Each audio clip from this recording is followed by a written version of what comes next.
अब हम देखते हैं धारा 20।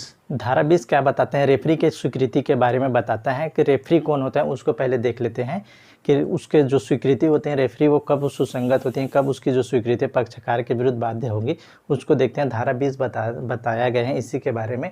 वाद के पक्षकार द्वारा अव्यक्त रूप से निर्दिष्ट व्यक्तियों द्वारा स्वीकृति, मतलब जब वाद के कोई पक्षकार है, वादी या प्रतिवादी, किसी व्यक्ति को कोई बात जानकारी के लिए उससे बोलने के लिए कहा जाता है, तो वो जो व्यक्ति रहता है उसको क्या बोलते हैं? रेफरी कहा जाता है, जो किसी तीसरे पक्षकार को निर्दिष्ट किया जाता है।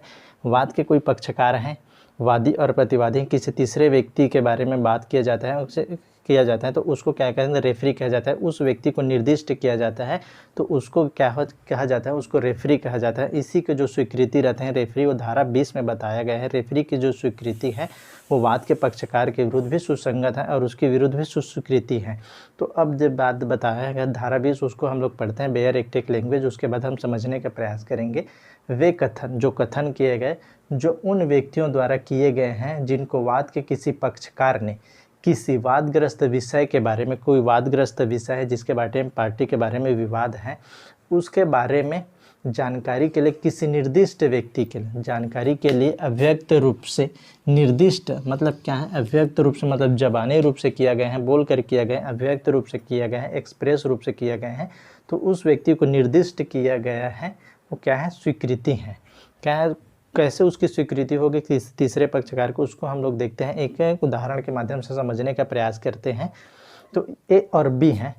ए जो कि बी को क्या है? ए घोड़ा बेचा था, घोड़ा यहाँ प्रश्नगत है, क्या वो घोड़ा अच्छा था? यहाँ जो है ए जो है बी को घोड़ा बेचा था, बी जो है घोड़ा खरीदने के लिए किसके पास आया? ए के पास आया।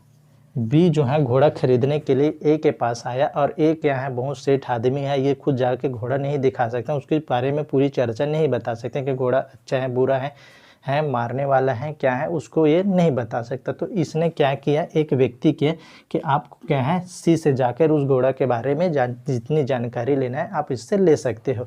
तो क्या है? यहाँ बी जो है घोड़ा खरीदने के लिए गया था, वो क्या है? सी से आता है और सी से पूरी उस घोड़ा के बारे में जानकारी एकत्रित करते हैं कि घोड़ा कैसा है, अच्छा है या बुरा है। तो जो सी के बारे में जो स्वीकृति हो गई, क्या है? ये ए जो कहता है बी से कि आप सी से पूछ लो, तो क्या है? ये सी जो है इसके द्वारा निर्दिष्ट व्यक्ति है, इसको रेफरी बनाया गया है।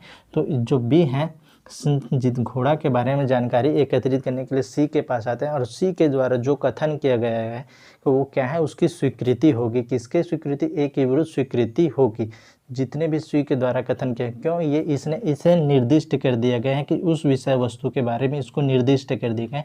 इस घोड़ा जो इसमें विषय वस्तु उसके बारे में सी को निर्दिष्ट किएंगे, आप उसके जाओ इसके बारे में जानकारी एकत्र कर लो। तो जितने भी इसके द्वारा कथन किया गया होगा ये क्या है? स्वीकृति होगी। जितने भी ये कथन किया गए हैं ये इसके विरुद्ध स्वीकृति हो गई। यही जो बात बताया गया है धारा 20 में, क्या है? रेफरी के बारे में स्वीकृति बताया गया है। तो क्या है? वाद के पक्षकार द्वारा अभिव्यक्त रूप से निर्दिष्ट व्यक्तियों द्वारा, क्या है? ये इसके द्वारा अभिव्यक्त निर्दिष्ट, ए के द्वारा सी क्या है? अभिव्यक्त रूप से निर्दिष्ट व्यक्ति हैं।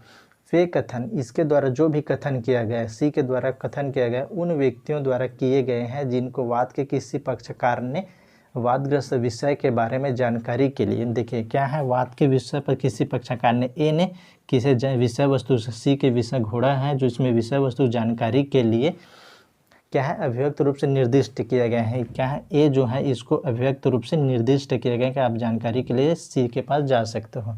तो क्या है? ए के द्वारा, सी के द्वारा जितने भी इसकी स्वीकृति होगी, ए कथन होगी, वो स्वीकृति होगी। यही जो है इसमें दृष्टांत के माध्यम से बताया गया है। एक बार दृष्टांत को देख लेते हैं, क्या बोलता है इस धारा का जो दृष्टांत है। धारा में बताया गया दृष्टांत है। प्रश्न यह है कि क्या क द्वारा ख को बेचा गया घोड़ा अच्छा है? देखिए जो ए द्वारा बेचा गया घोड़ा अच्छा है, यही इसकी प्रश्न है, यही इसी के बारे में विवादग्रस्त चल रहा है दोनों में। तो अब जो क्या है? ख से क कहता है, ख से जो है बी से क्या है? खरीदने वाला है, उसके तरह ए कहता है कि जाकर ग से पूछ लो, मतलब सी से पूछ लो, रेफरी बनाया उसको पूछ लो, ग इस बारे में सब कुछ जानता है, ग का कथन स्वीकृति है। तो ये क्या है, इसकी जो कथन है वो उसकी क्या है, स्वीकृति होगी। यही बात जो है दृष्टांत में बताया गया है। तो यही जो बताता है इसी को रेफरी कहा जाता है। यदि किसी पक्षकार ने किसी तीसरे व्यक्ति को निर्दिष्ट किया है जानकारी के लिए, तो उस व्यक्ति द्वारा जो कथन किया जाएगा तीसरे व्यक्ति द्वारा, जिसे रेफरी कहा जाता है, इस व्यक्ति के द्वारा अगर कोई कथन किया जाएगा तो उसकी क्या है इसके विरुद्ध स्वीकृति, ए के विरुद्ध स्वीकृति होगी। तो यही बात जो है धारा 20 बताया गया है। धन्यवाद।